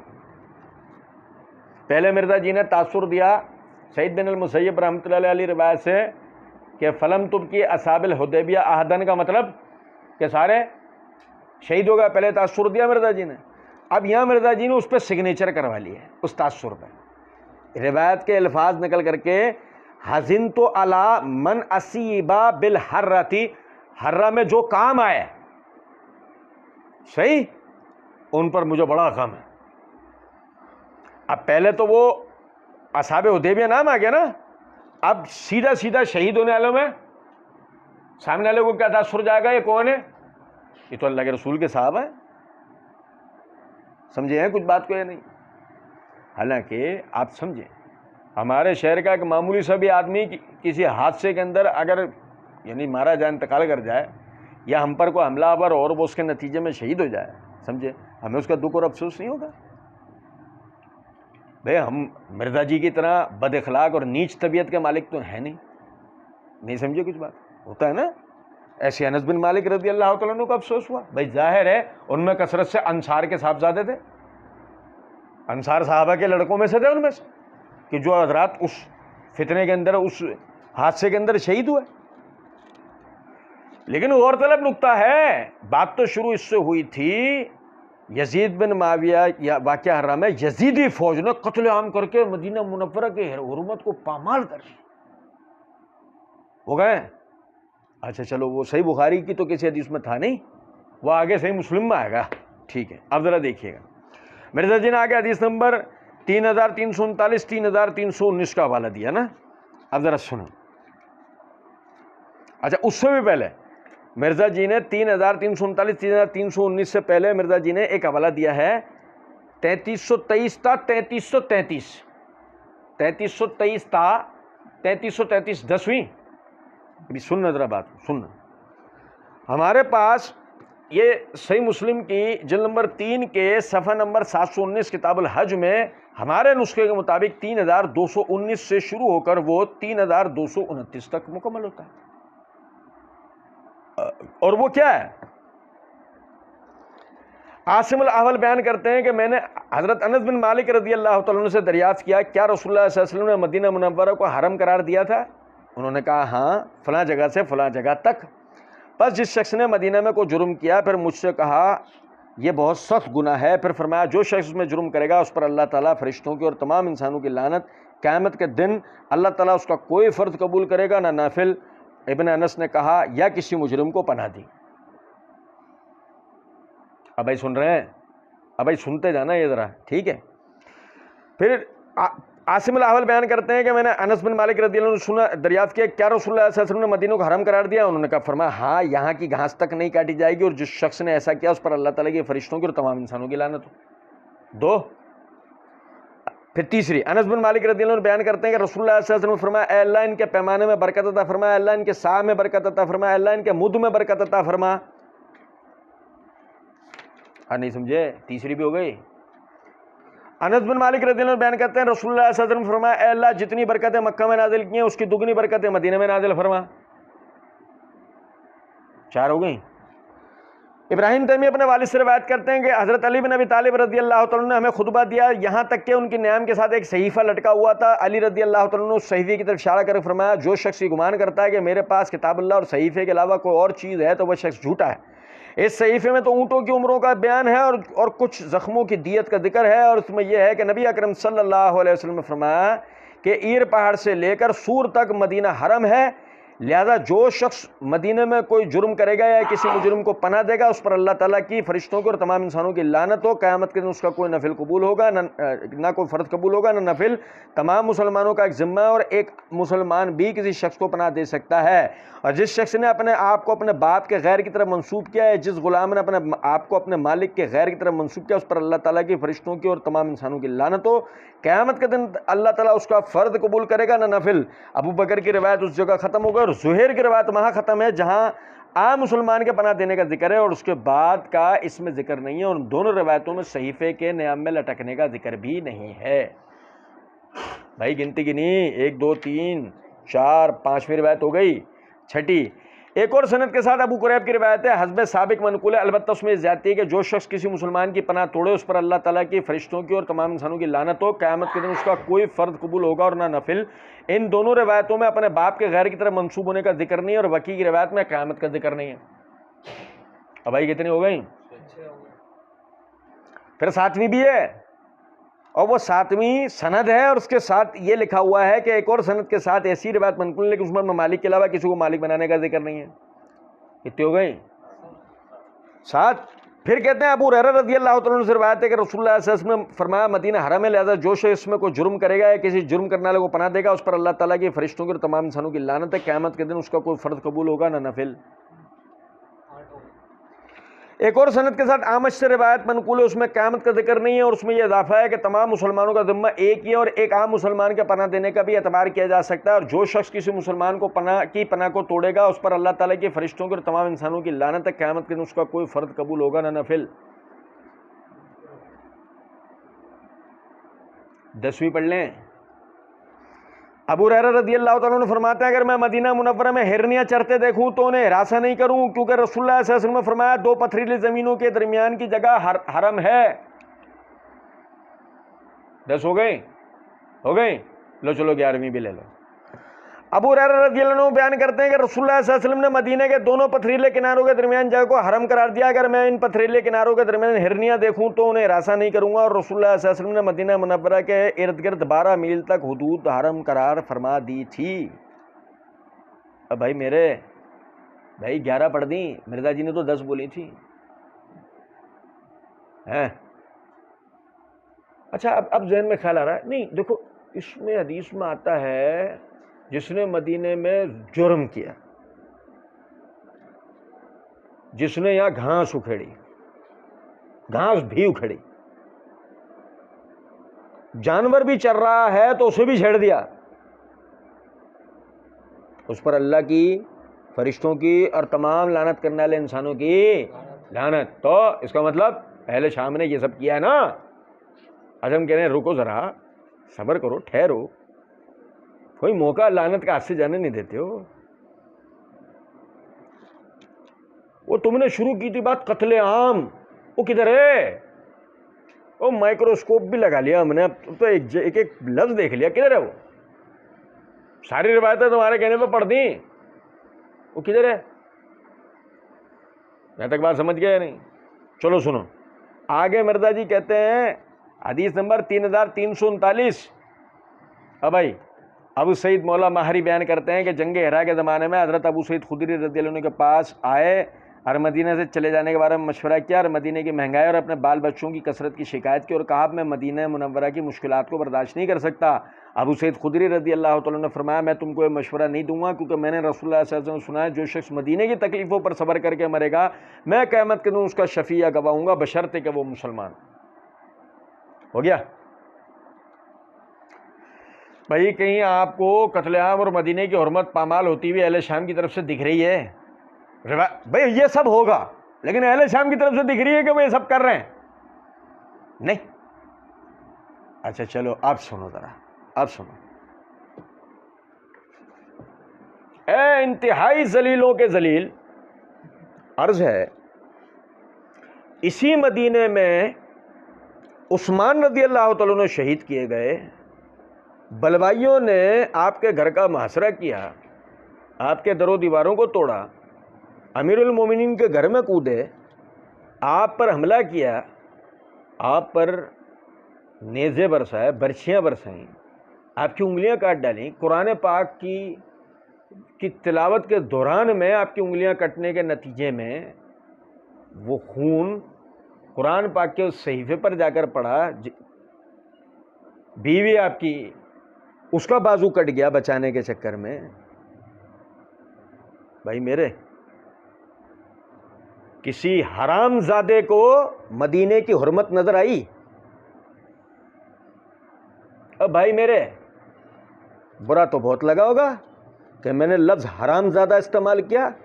میں نے لفظ حرام زادہ اس لیے استعمال کیا ہے کہ جو مدینے کی حرمت احادیث سے ثابت شدہ، ایک دفعہ نہیں تم نے اپنے منہ سے کئی مرتبہ پڑھ کے سنایا. یہ 10 حدیثیں پڑھنے کا ہمیں تم نے کہا اہل شام کے لیے، ہم تمہیں کہہ رہے ہیں سب سے پہلے تم اسے پڑھو عثمان کے لیے، کہ جب عثمان کو شہید کیا گیا، عثمان رضی اللہ تعالیٰ عنہ کو مدینے کی حرمت کو پامال کیا گیا، اس وقت میں تمہیں یہ حدیثیں یاد آئیں؟ تم نے کہیں بھی اپنے پمفلٹ میں عثمان رضی اللہ عنہ کے لیے اس کو لکھا؟ کیونکہ تمہارے ابو جی مالک اشتر نے خرید ہے اس لیے، اب ابن سبا تھا اس لیے، وہ تمہارے خاندان کے لوگ تھے نا اہل مدینہ کی حرمت کو پامال کرنے کے لیے، وہاں پر اہل مدینہ میں قتل کرنے کے لیے، اور اس امت کا سب سے بڑا قتل کرنے کے لیے اس دور کا امیر المومنین عثمان بن عفان رضی اللہ تعالیٰ عنہ کا قتل. جب یہ حدیثیں یاد آئیں؟ نہیں. باولی کیسی اوڑی ہوئی ہے انہوں نے، آپ خالی یہ دیکھیں، اور اس کو سننے والے اندھے بہرے لنگڑے لولے کیسی ان کی آنکھوں پہ پٹیاں ہیں. ارے بھیا غور طلب نکتہ ہے کہ سب سے پہلے سیاہ کارناموں کی بات کرنی ہے تو کرو اس کی کہ جس نے عثمان رضی اللہ تعالیٰ عنہ کو شہید کیا یا اس شہادت میں کسی طرح کا حصہ لیا. ان کے سیاہ کارناموں کی بات کرو، کیونکہ وہ کارنامے کسی کربلا میں نہیں ہوئے، وہ تو ڈائریکٹ مدینہ میں ہوئے، جس کی حرمت کی یہ 18 روایتوں کی طرف تم نے اشارہ دیا، اور ہم نے پڑھ کے سنائی کہ کسی طرح اس میں ہمیں اہل شام جو ہے نا وہ مل جائیں، کعبۃ اللہ کے غلاف کو جلاتے ہوئے، مدینہ کی حرمت کو پامال کرتے ہوئے اور قتل عام کرتے ہوئے. ہمیں تو نہیں دکھے. لیکن عثمان رضی اللہ تعالیٰ عنہ شہید کیے گئے، بخاری مسلم کی روایت ہے، تم ہی نے پڑھ کے نہیں سنی، تم ہی نے نہیں پڑھی. وہاں تمہیں یہ لعنت کرنے والوں کی لعنت یاد آئی؟ نہیں. تو میرے بھائیوں سمجھیں ذرا اس نقطے کو. ہم کہتے ہیں اہل مدینہ پر حملہ، اس میں سب سے بڑی غلطی یہ تھی کہ وہ حملے میں حملہ کرنے والوں نے، حجاج نے، شامی گروہ نے یہ نہیں دیکھا کہ عبداللہ بن زبیر رضی اللہ تعالیٰ عنہ ان کے امیر بنے کھڑے ہیں. بس ہمارے نزدیک کوئی اور جرم ثابت ہو یا نہ ہو، ان کا صرف یہ ایک جرم ان کے لیے بہت ہے کہ وہ عبداللہ بن زبیر رضی اللہ تعالیٰ عنہ کے مد مقابل وہ آئے. انہیں نہیں آنا چاہیے تھا، کچھ بھی ہو جاتا. کعبۃ اللہ میں کچھ بھی ہو جاتا، انہیں ان کے مقابل آنا نہیں چاہیے تھا۔ ہم کہتے ہیں یہ ہے وہ بنیادی غلطی جو اہل شام نے کی ہے، جس کے وہ اللہ کے پاس جواب دہ ہیں۔ انہوں نے ان کی وجہ سے عبداللہ بن زبیر رضی اللہ عنہ شہید ہوئے، حالانکہ عبداللہ بن زبیر رضی اللہ تعالیٰ عنہ جو شہید ہوئے وہ بھی انسائڈ جاب ہے۔ ہم نے مسئلہ نمبر 157 میں معرفت الصحابہ و اہل بیت سیریز میں صحابہ کے باہمی اختلافات کی حقیقت کے عنوان سے بھی ہم نے اس چیز کے دلائل دی ہیں کہ اس میں بھی باقاعدہ بلوائیوں کا وہی گروہ شامل تھا کہ جو عثمان رضی اللہ تعالیٰ عنہ کی شہادت میں بھی تھا، جو دیگر اصحاب کی شہادت میں بھی تھا، لیکن وہ حالات سازگار جو ہوئے، وہ حالات سازگار شامی اہل شام کے اور حجاج کے لوگوں کے آنے کی وجہ سے ہی وہ حالات سازگار ہوئے، انہیں ایسا نہیں کرنا چاہیے تھا۔ ہم اس بات پہ سب سے زیادہ ان کو مورد الزام ڈالتے ہیں، لیکن ہم کسی پہ الزام نہیں لگاتے، جھوٹ نہیں بولتے۔ ہم یہ نہیں کہیں گے کہ جی انہوں نے کعبۃ اللہ کے غلاف کو جلا دیا، ہم یہ نہیں کہیں گے وہ قتل عام کر دیا، حرمتوں کو پامال کر دیا اور فلاں کر دیا اور یہ کر دیا۔ برابر کا جرم وہ ٹھہرا کہ جو پہلے عثمان رضی اللہ عنہ کی شہادت کے ذریعے ہوا تھا اور آج عبداللہ بن زبیر رضی اللہ عنہ کی شہادت کے ذریعے ہوا ہے، برابر کا۔ فرق صرف اتنا ہے کہ عثمان رضی اللہ تعالیٰ عنہ کا درجہ عبداللہ بن زبیر رضی اللہ تعالیٰ عنہ سے کہیں زیادہ بڑا تھا، لیکن بے غیرت تو وہ ہیں کہ جنہیں ایام حرہ تو نظر آ رہے ہیں، ایام شہادت عثمان نظر آ رہے، وہ نہیں نظر آ رہے۔ ہاں اس میں تو عید من رہی ہے، اور نہیں سمجھے ہو کچھ بات کو، اس میں تو عید من رہی ہے۔ اور سنو، کہتے ہیں نوٹ، اب یہ ذرا نوٹ ہی نوٹ پکڑ لو، دو نوٹ ایک ساتھ پکڑا رہے ہیں مرزا جی۔ نوٹ: امام اہل سنت سیدنا امام احمد بن حنبل رحمہ اللہ المتوفی 241 ہجری۔ آپ ٹینشن میں نہیں آئے؟ آپ لوگ ٹینشن میں نہیں آئے؟ کیا ہوا ہے؟ یہ کیا ہوا ہے؟ امام اہل سنت سیدنا امام احمد بن حنبل رحمہ اللہ المتوفی 241 ہجری۔ اتنا پیار سے نام، اور مرزا واہ، تال میں کچھ یزید ہے، تال میں کچھ یزید سا ہے، نہیں سمجھے؟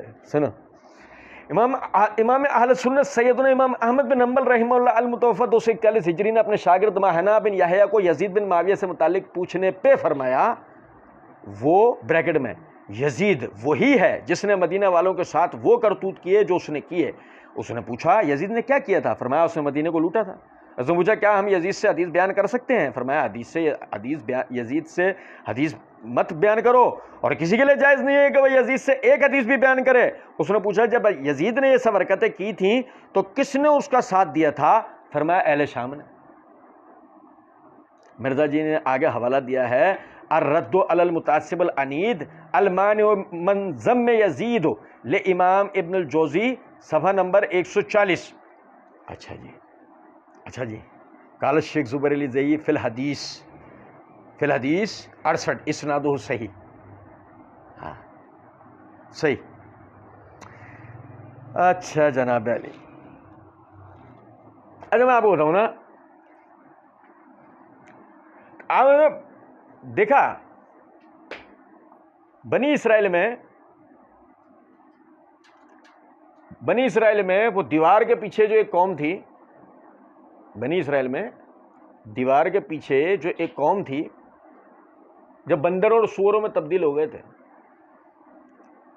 اگر قوم شعیب میں سے کوئی بچا ہوتا نا تو وہ مرزا جی کے خاندان کے لوگ تھے، اگر بچا ہوتا تو۔ لینے کے بعد کچھ اور دینے کے، اب بھائی یزید کی مذمت میں کتاب صحیح ہو گئی۔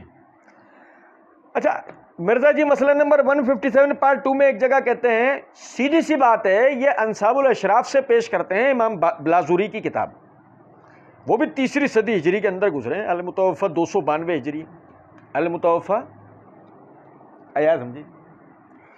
اب مرزا جی نے امام احمد بن حنبل کی وفات 241 ہجری ذکر کیا اور بلازوری کی وفات 292 ذکر کیا۔ اب بھائی ذہن میں رہے گا نقطہ، وہ رکھو یار، بڑا کام میں آنا ہے۔ 241 مرزا جی نے امام احمد بن حنبل کی، اور وہاں پہ ان کے نام کے ساتھ امام اہل سنت سیدنا امام احمد بن حنبل 241 ہجری، اور 292 ہجری امام بلازری.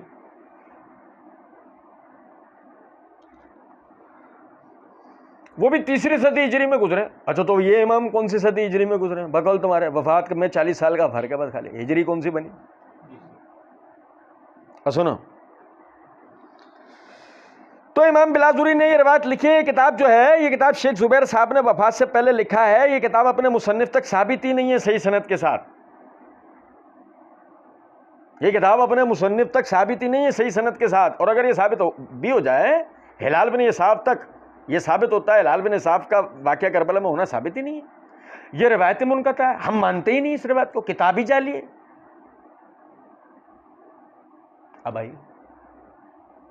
کتاب کی سند اگر ثابت نہیں ہے تو کتاب ہی جعلی ہے، اور جب کتاب ہی جعلی ہے تو پھر اس کی سند کا کیا کرنا ہے؟ ہمیں کرنا ہے کچھ نہیں. تو بلازری کی کتاب ثابت نہیں ہے. کس اصول سے؟ اچھا جی چلیں، اب یہ دیکھیے گا ذرا بات کو، کتاب کے ثبوت میں کیا چیز ہوتی ہے. یہ میرے ہاتھ میں رسالہ ہے، جعلی جز کی کہانی اور علماء ربانی. یہ رسالہ یعنی یہ کتاب، اس میں 4 مقالے ہیں 4 ائمہ کرام کے. اس میں سے ایک مقالہ ہے شیخ زبیر علی زئی رحمہ اللہ کا موضوع اور من گھڑت کتابیں، جو کہ صفحہ 11 سے شروع ہو رہا ہے، اور صفحہ نمبر 14 پہ نمبر 2 کے نقطے کے ساتھ شیخ زبیر رحمہ اللہ فرماتے ہیں کتاب کے مخطوطے کا ناسخ و کاتب سکہ و صدوق ہو.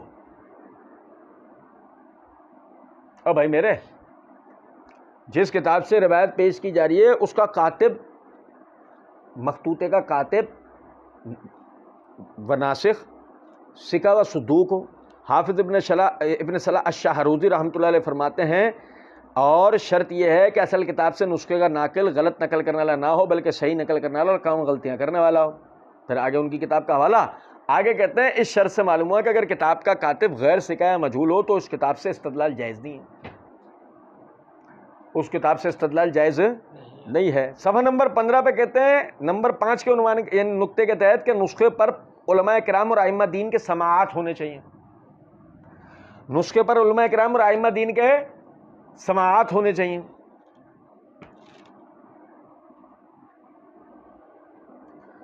اب یہ الرد علی المتعصب العنید،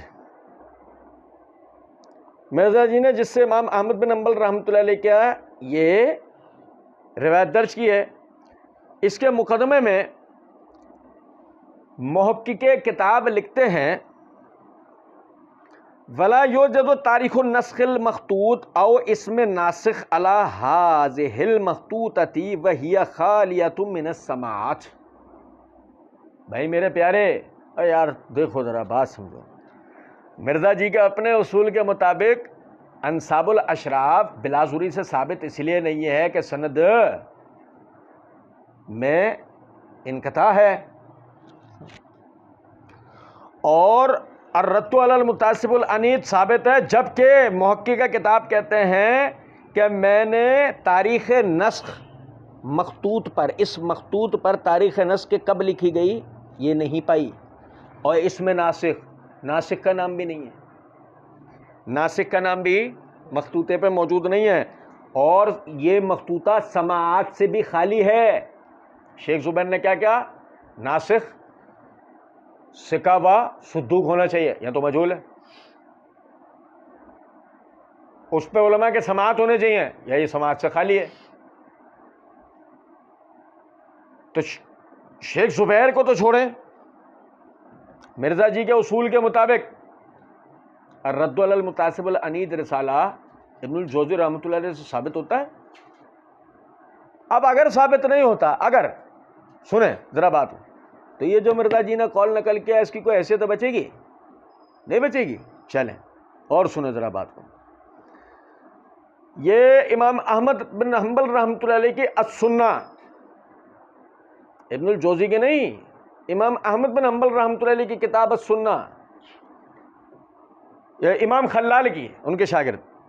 انہوں نے صحیح سند کے ساتھ یہ روایت درج کی ہے. اخبرنے احمد بن محمد بن مطرف و زکریا بن یحییٰ ان ابا طالب حدثہم قال سألت ابا عبداللہ من قال لعن اللہ یزید بن معاویہ. اب بھائی سنو توجہ سے, میں نے امام احمد بن حنبل سے سوال کیا جو کہے کہ اللہ کی لعنت ہے یزید بن معاویہ پہ, تو امام احمد بن حنبل کہنے لگے لا اتکلم من ھذا, ہم یہ بات نہیں کرتے, ہم یہ بات نہیں کہتے, ہم یہ بات نہیں کہتے.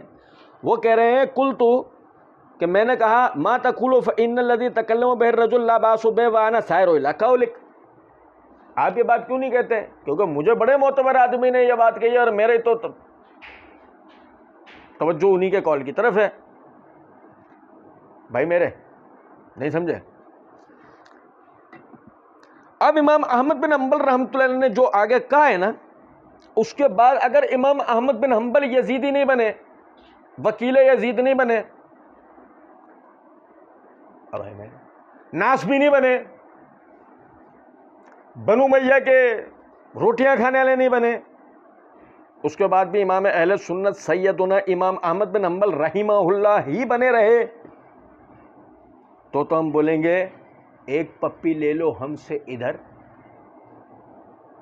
ایک اور کہیں بھی دل کرے تو بتا دو. کچھ سمجھے ہو بات کو یا نہیں؟ امام احمد بن حنبل رحمۃ اللہ علیہ کہتے ہیں فقال ابو عبداللہ, امام احمد بن حنبل رحمۃ اللہ علیہ نے فرمایا قال النبی صلی اللہ علیہ وسلم لعن المومن کا قتل ہی, مومن کو لعنت کرنا گویا اس کا قتل کرنا ہے. وقالا, اور آپ نے فرمایا خیر الناس کرنے ثم الذی یلونہم, سب سے بہترین زمانہ ہے پھر ان کے بعد کے لوگ. وقد صار یزید فیہم, اور یزید تو انہی بہترین لوگوں میں سے ہے. ارے کیا ہو گیا, اور یزید تو انہی بہترین لوگوں میں سے. اور سنیں وقالا من لعنتہ او سببتہ فجعلھا لہ رحمتا فارى الامساک احب الی, اور نبی صلی اللہ علیہ وسلم نے فرمایا میں نے اگر کسی کو برا کہا ہو, کسی پہ لعنت کر دی ہو, تو اے اللہ یہ اس کے لیے رحمت بنا دینا. یعنی اگر وہ مستحق نہیں ہوا اس لعنت کا, اس برا کہنے کا, تو اے اللہ اس کے لیے کیا بنا دینا, فَأَرَى الْإِمْسَاكُ أَحَبُّ إِلَيَّ. یہی وجہ ہے پھر ہم یزید کے معاملے میں خاموشی برتنے کا کہتے ہیں, کیونکہ مومن لعنت کرنے والا تو ہوتا نہیں ہے. گو لعنت کی عرب اس کا مستحق نہیں ہوا تو اس کے لیے تم رحمت کی دعا کر رہے ہو. تو اس لیے ہم کیا کہتے ہیں, ہم کیا کہتے ہیں, اور سنو ذرا بات کو, سنو. وہ اللہ کی قسم امام احمد بن حنبل رحمۃ اللہ علیہ نے جو مسلک بتایا نا, وہ ہم سب اہل سنت کا مسلک ہے.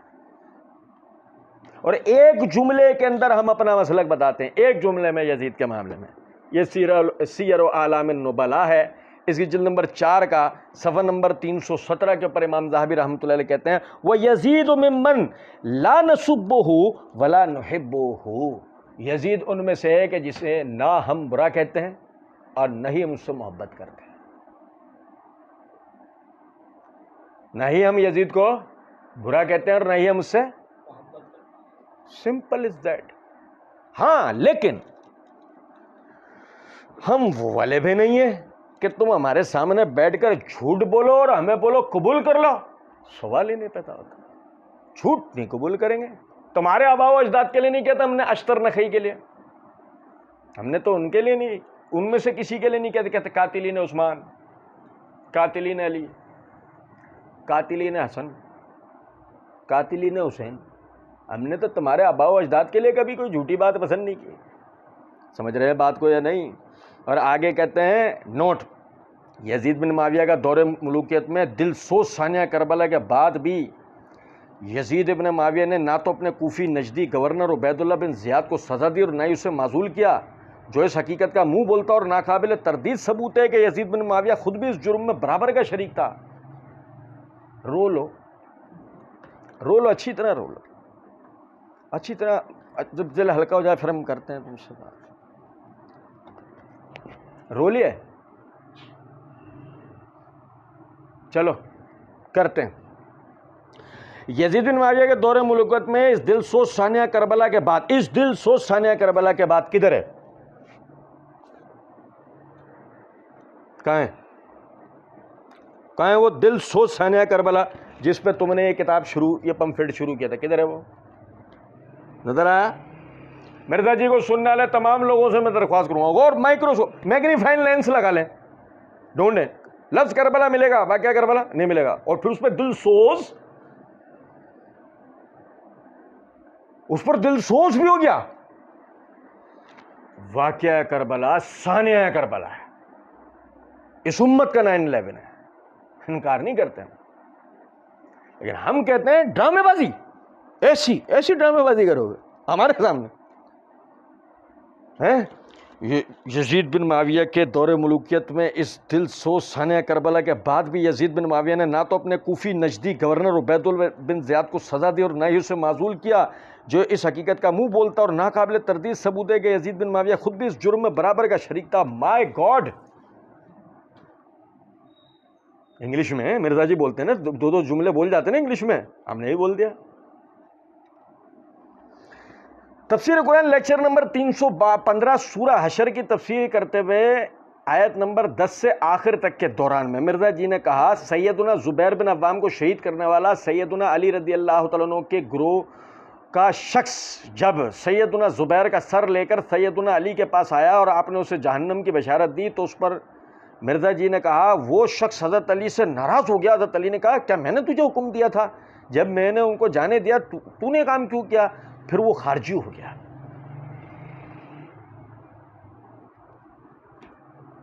افسوس، زبیر بن عوام کو شہید کرنے والا حضرت علی رضی اللہ تعالیٰ عنہ کے لشکر کا آدمی سر لے کر آیا ہے علی رضی اللہ تعالیٰ عنہ کے پاس۔ علی رضی اللہ تعالیٰ عنہ بجائے اس کے کہ زبیر بن عوام کی شہادت کا بدلہ لیتے ہوئے اسے قتل کر دیں، آپ اسے جانے دے رہے ہیں بقول مرزا جی کے۔ میں نے تجھے کہا تھا، وہ ناراض ہو کے چلا گئی چو۔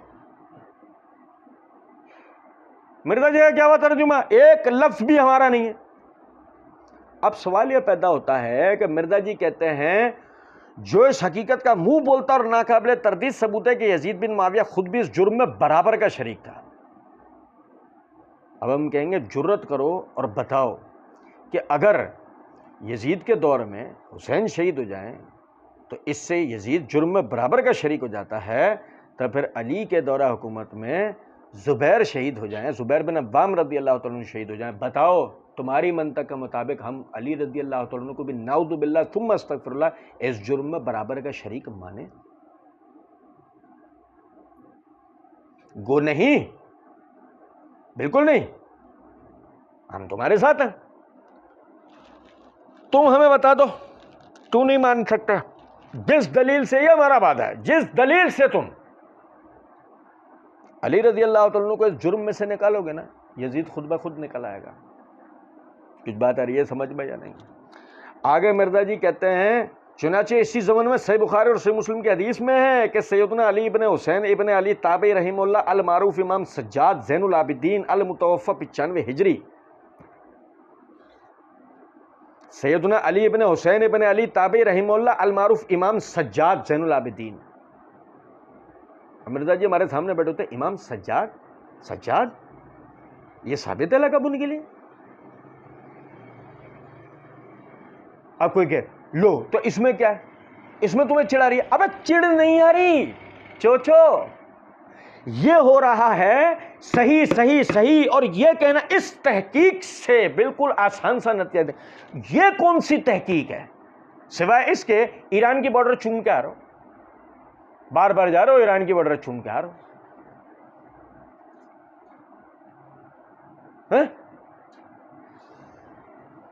ابے یہ کہاں ہے ثبوت سارے؟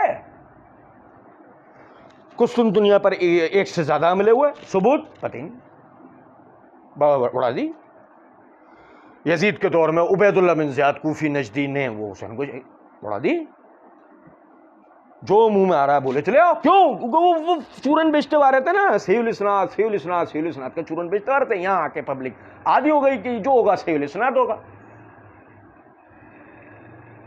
کہاں سے آیا سجاد لقب؟ ہاں وہ سجاد تھے، ہم مانتے ہیں، لیکن تم سے پوچھ رہے ہیں تم کہاں سے اٹھا کے لایا یہ لقب؟ زین العابدین ثابت شدہ ہے حدیثوں میں، روایتوں میں، طبقات مصنف ابن ابی شیبہ وغیرہ سب میں. سجاد کہاں سے لائے؟ مانو نا، رافضیت کی گھنٹی بندھی ہوئی ہے تمہارے گلے میں، ٹن ٹن ٹن ٹن بجتی رہتی ہے. اور سنو، کہتے ہیں کہ ان کا اپنا بیان ہے کہ جب میں اپنے والد سیدنا حسین ابن علی کی شہادت کے بعد یزید بن معاویہ کے دربار سے واپس مدینہ شریف آیا تو سیدنا مسور بن مخرمہ صحابی رضی اللہ تعالیٰ عنہ میرے پاس آیا اور کہا آپ رحمہ اللہ کے پاس رسول اللہ صلی اللہ علیہ وسلم کی وہ تلوار جو رسول اللہ صلی اللہ علیہ وسلم کے بعد سیدنا علی اور پھر سیدنا حسن اور پھر سیدنا حسین کی شہادت کے بعد آپ تک پہنچی ہے، وہ تلوار مجھے عنایت فرما دے، کیونکہ مجھے ڈر ہے کہ کوئی قوم بریکٹ میں یعنی بنو امیہ والے اس تلوار کو آپ رحیم اللہ سے چھین نہ لیں، جب تک میری جان میں جان ہے، اللہ تعالیٰ کی قسم میں اس کی حفاظت کروں گا. مرزا جی نے صحیح مسلم 6309 کا حوالہ دے دیا. اب دیکھیں، یہ میرے ہاتھ میں صحیح مسلم ہے، جلد نمبر 6 کا صفحہ نمبر 1012 1013، کتاب فضائل اصحاب النبی، فضائل الصحابہ، باب فضائل فاطمہ بنت النبی علیہ الصلاۃ والسلام. اس کے تحت حدیث نمبر 6187 علی بن الحسین بیان کرتے ہیں کہ حضرت حسین ابن علی رضی اللہ عنہما کی شہادت کے بعد جب وہ یزید بن معاویہ کے پاس سے مدینہ منورہ آئے تو ان کی مسور بن مخرمہ رضی اللہ عنہا سے ملاقات ہوئی. تو حضرت مسور نے کہا آپ کو مجھ سے کچھ کام ہو تو بتائیے. حضرت علی بن حسین کہتے ہیں کہ میں نے ان سے کہا نہیں. حضرت مسور نے کہا آپ مجھے رسول اللہ صلی اللہ علیہ وسلم کی تلوار عطا کریں گے. یہ کہاں ہے جو رسول اللہ صلی اللہ علیہ وسلم کے بعد سیدنا علی، پھر سیدنا حسن، پھر سیدنا حسین کی شہادت کے بعد آپ تک پہنچی؟ یہ جملہ کدھر ہے؟ چلے، کیونکہ مجھے خدشہ ہے کہ لوگ آپ سے زبردستی یہ تلوار چھین لیں گے. بخدا آپ نے مجھے یہ تلوار دے دی تو جب تک میرے جسم میں جان ہے اس کو مجھ سے کوئی نہیں لے سکے گا. اب بھائی نہیں سمجھے؟ لوگ اس کو چھین لیں گے، کہیں بنو امیہ تھے.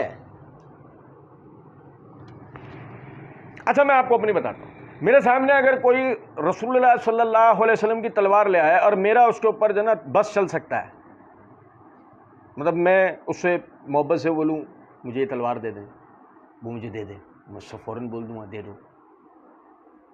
وہ بیچ رہا ہو اور میرے پاس اتنے پیسے ہوتے ہوں، میں اسے دے کے فوراً لے لوں گا تلوار. اور میرا اگر اس پہ زور چل سکتا ہے، جا چلے جا، میں زبردستی لے سکتا ہوں، میں لے لوں گا. کیونکہ کس کی تلوار ہے؟ محمد الرسول اللہ صلی اللہ علیہ وسلم. میرے پاس ہو بھی نا تو میرے لیے برکت کے لیے کافی ہے. وہ تلوار صرف میرے پاس بھی ہو نا، ہو صرف میرے لیے برکت کے لیے کافی ہے. تو مسور بن مخرمہ آپ مجھے تلوار دیں گے؟ یہ وہی نیت ہے جو رسول اللہ صلی اللہ علیہ وسلم سے محبت کرنے والے ایک مومن کی نیت ہوتی ہے آپ کی تبرکات کو لے کر. یہ وہ نہیں ہے بنو امیہ چھین لیں گے. اور میں کہہ رہا ہوں بنو امیہ بھی چھینتے تو کیوں چھینتے ہیں؟ وہی اسی عقیدے و نظریے پہ. وہ یہ تھوڑی ہے کہ ان کی بے عزتی کرنا. اب کوئی پوچھے اچھا ادھر سنو، بنو امیہ چھینتے نا، ہاں آ کہاں سے رہتے؟ ابے تو نے تو لکھا یزید کے پاس سے آ رہے تھے، جب نہیں چھین لی چو آنے دیا مدینہ، یہاں وہاں جا کے چو وہاں لے جاؤ، وہاں آ کے چھینیں گے. کیا عجیب مخلوق ہیں. اچھا پھر چھوڑو، چلو تمہیں یہ سب معاف کر دیا ہم نے، ہیں معاف کر دو، تم ہمیں یہ لو کر دیا، ہم معافی مانگتے ہیں. اچھا اتنی سی بات بتا دو، تم اوپر لکھ کر آئے تھے یزید کے دور حکومت میں اس کے کوفی نجدی گورنر نے حسین یعنی کہ دل سوز واقعہ ہوا یزید بن معاویہ کے دور ملوکیت میں. دل سوز ثانیہ کربلا کے بعد بھی یزید بن معاویہ نے نہ تو اپنے کوفی نجدی گورنر عبید اللہ بن زیاد کو سزا دی اور نہ اسے معزول کیا، جس حقیقت کا منہ بولتا اور ناقابل تردید ثبوت ہے کہ یزید بن معاویہ خود بھی اس جرم میں برابر کے شریک. چنانچہ اس زمن میں صحیح بخاری صحیح مسلم پھر یہ روایت درج کی. اب وہ مجھے اس زمن میں اس روایت کا تعلق کیا ہے؟ اس میں دل سوز واقعہ کربلا لکھا ہوا تھا؟ نہیں. عبید اللہ بن زیاد کے مظالم لکھے ہوئے تھے؟ نہیں.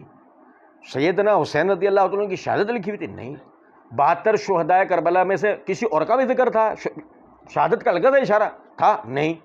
پھر عبید اللہ بن زیاد کوئی یزید کے بعد پیش ہوا یا یزید نے اس کو معاف کر دیا چھوڑ، ایسی کوئی بات تھی؟ نہیں. ابے کیوں نقل کی تھی یہ روایت؟ سوائے اس کے کہ صرف اتنا ڈھکوسلا اس میں اور مارنا تھا بریکٹ دے کے کہ بنو امیہ آپ سے تلوار چھین لیں گے، تو شام میں نہیں چھین لی، مدینہ آنے دیا۔ یزید ان میں سے ہے کہ جس سے نہ ہم محبت کرتے ہیں، نہ ہی ہم کسی قسم کی بدزبانی کرتے۔ ہم صرف اتنا کہتے ہیں، کوئی بھی کردار ہو، مومن اپنے دعوے اور بات میں صادق القول ہوتا ہے، کاذب نہیں ہوتا، جھوٹ نہیں بولے۔ رافضیت کے پروپیگنڈے کو لے کر اہل سنت کو گمراہ کرنے کے لیے آپ رافضیت کے نوالوں پر کتاب و سنت کے ورقے نہیں لگائیں کہ وہ چاندی کے نہیں بن جائیں گے، وہ سونے کے نہیں بن جائیں گے۔ یہ پورا کا پورا پمفلٹ جھوٹ کا پلندہ تھا۔ یہ آج آ کے اس موضوع پہ اپنے واقعہ کربلا پہ تو اینڈ ہو چکا، اب اس کی صرف آخری ریکارڈنگ۔ صرف بتانا مقصود اس بات کا تھا کہ پورے واقعے میں جو مرزا جی تاثر دینا چاہتے تھے یزید اور واقعہ کربلا کا یزید پر فٹ ہونا، کہ اس پوری بحث میں کہیں اس طرح کی کوئی بات آ سکی دور دور تک، سوائے جھوٹ بولنے، دھاندلیاں کرنے، تحریف کرنے کے، اور مرزا جی کوئی کام کر سکے نہیں۔ بس سیدھی سی بات ہے، ہمیں مرزا جی کی بیان کردہ روایات پر تحقیق کرنی چاہیے۔